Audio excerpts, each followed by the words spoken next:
चलिए जी, second question try करते हैं।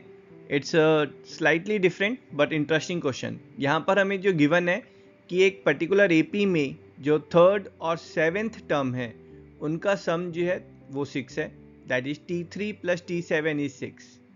और साथ में हमें गिवन है कि वो जो थर्ड और सेवेंथ टर्म है उनका प्रोडक्ट 8 है, that is T3 times T7 is 8. Using this data, we have to find sum of first 16 terms of this AP. So let's check the solution. Let's start by assuming that A is representing the first term of this AP and D is common difference. और यहाँ पर हमें जो given है T3 plus T7 is equals to 6. So we'll use the formula for Tn, that's Tn is A plus n minus 1D.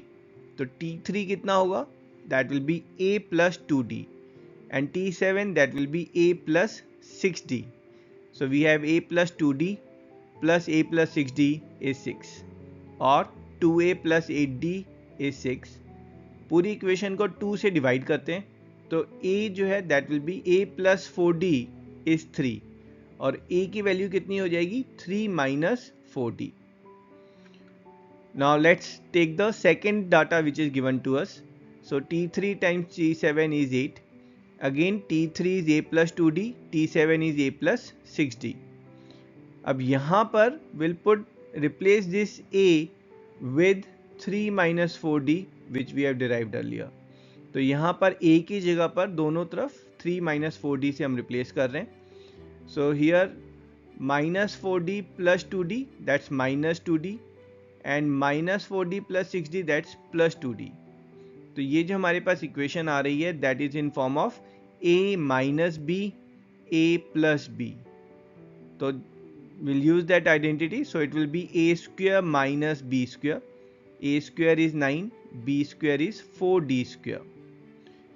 Simplifying it, we'll get 4D square as 1 and D square that's 1 by 4. तो यहाँ पर D की value क्या होगी? It's not square root of 1 by 4. I repeat, it's not half. अगर आप half लेकर करेंगे you will lose your marks because it's plus minus square root of 1 by 4. तो ये एक बहुत इंपॉर्टेंट पार्ट है. जो क्वाड्रेटिक है उसके हमेशा दो रूट्स होते हैं, तो यहाँ पर D की दो वैल्यूज आएंगी और वो दो वैल्यूज कौन सी होंगी? D या तो हाफ होगा 0.5 या फिर D जो है वो माइनस 0.5 भी हो सकता है. तो D को अगर हम 0.5 डालेंगे, ये हमारी जो A की वैल्यू हमने डिराइव की थी उसमें, so A will be 3 minus 4 times of half और A विल बी 1. और D को माइनस हाफ डालेंगे, again in this same equation will get A as 5. तो यहाँ पर basically we are getting to quadratic equation. पहली इक्वेशन है जो 1 से स्टार्ट हो रही है, next term is 1.5, 2, 2.5, 3, 3.5 and so on. और जो हमारी सेकेंड सीरीज आ रही है वो 5 से स्टार्ट हो रही है. इट्स 5, 4.5, 4, 3.5, 3. जो सेकेंड एपी है वो डिक्रीजिंग एपी है. तो हमें यहाँ पर जो सॉल्व करना है फाइंड सम ऑफ 16 टर्म्स, तो हमें दोनों एपीज का 16 टर्म्स का सम फाइंड करना है. So will have two answers in this question.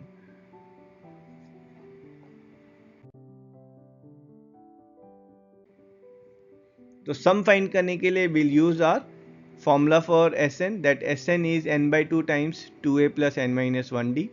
Putting the values here, n जो है वो हम 16 डालेंगे, a and d is this. So putting these values and simplifying it, so Sn will be 8 times of 9.5 which is nothing but 76. So sum of first 16 terms for this case 1 is 76. Again we have got two APs are there which are fulfilling the given conditions, so we have to find Sn in the second case also. We'll use the same formula and putting these values here. D जो है वो अब -0.5 होगा और A जो है वो 1 की जगह 5 डालेंगे हम और इसको सॉल्व करेंगे. सो ब्रैकेट के अंदर this is 10 and this is -7.5. So Sn कितना हो जाएगा? 8 टाइम्स ऑफ 2.5 और Sn sum of this 16 terms is 20.